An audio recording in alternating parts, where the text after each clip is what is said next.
Halo, Assalamualaikum warahmatullahi wabarakatuh. Perkenalkan, nama saya Amelia Janti dari kelas 10 Akuntansi SMK Pancabudi Medan. Oke, sekarang kita akan bahas mengenai materi biografi tokoh. Jadi apa sih itu biografi tokoh? Biografi berasal dari kata bio dan draft. Bio artinya adalah hidup dan draft artinya adalah tulisan.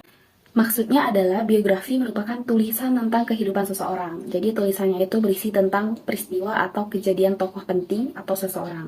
Di dalam biografi itu biasanya menceritakan tentang orang yang sukses, peneliti, dan tokoh yang memiliki jabatan yang berpengaruh terhadap kehidupan masyarakat banyak. Atau juga tentang idola, artis, selebritis, dan lainnya. Nah, di dalamnya biasanya berisi tentang karya pencapaian dan juga prestasi-prestasi mereka. Kemudian di dalam biografi itu biasanya ada hal-hal yang penting. Yang pertama adalah data pribadi tokoh, dimulai dari nama, nama lengkap, tempat tanggal lahir, kemudian sekolah, dan juga riwayat pekerjaan. Yang kedua adalah mengenai hubungan dengan kerabat keluarga ataupun teman. Jadi nanti biasanya dituliskan tokoh tersebut nama orang tuanya siapa, kalau misalnya sudah menikah, maka nama pasangannya siapa, anaknya siapa saja, dan lain-lain. Atau kalau misalnya pernah memiliki guru atau teman yang berpengaruh di dalam kehidupan atau pencapaian, maka akan dituliskan juga. Hal ketiga yang dituliskan adalah prinsip hidup, cita-cita, dan perjuangan. Nah, ini mulai ke dalam peristiwa yang dialami oleh tokoh. Jadi prinsip hidup dari tokoh itu apa saja? Apakah memang dari kecil tokoh tersebut memiliki prinsip hidup yang didisiplin, pantang menyerah, dan lain-lain.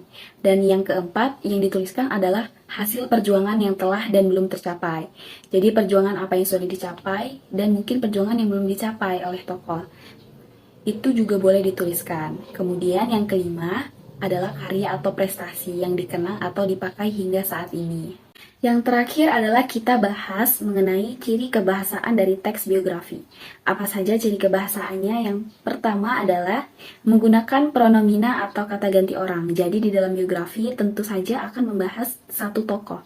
Itu kita tidak mungkin akan menyebut namanya berulang-ulang kali.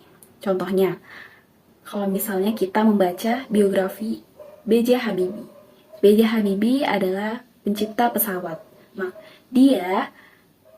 kata dia adalah kata pronomina atau kata ganti orang. Tidak mungkin kan kita menuliskannya terus-menerus kayak B.J. Habibie terus. Jadi ya supaya lebih efektif, kita menggunakan pronomina atau kata ganti dia, ia, dan lain-lain. Jadi kebahasaan yang kedua adalah menggunakan kata kerja tindakan. Jadi melakukan sesuatu, contohnya adalah belajar, membaca, melempar, berjalan. Nah, itu adalah kegiatan-kegiatan fisik yang bisa langsung dilihat ciri kebahasaannya. Yang ketiga adalah menggunakan kata adjektiva. Jadi kata adjektiva itu adalah kata sifat. Yang gunanya untuk apa? Gunanya untuk menuliskan karakter tokoh itu secara lebih detail. Jadi kita bisa menuliskan dia itu jenius atau pandai, juga rajin, ulet, dan lain-lain. Jadi kebiasaan yang keempat adalah menggunakan kata kerja pasif untuk menjelaskan peristiwa yang dialami tokoh sebagai subjek. Jadi kata kerja pasif itu kan biasanya pakai a, dia contohnya adalah diberi, ditugaskan, dibelikan, atau dipilih. Ciri kebahasaan yang kelima adalah menggunakan kata kerja yang bersifat mental. Contohnya adalah memahami, menyetujui, menginspirasi, atau mencintai. Dan yang terakhir adalah menggunakan konjuksi urutan waktu. Contohnya adalah sesudah itu, setelah, lalu, kemudian, selanjutnya, dan lain-lain.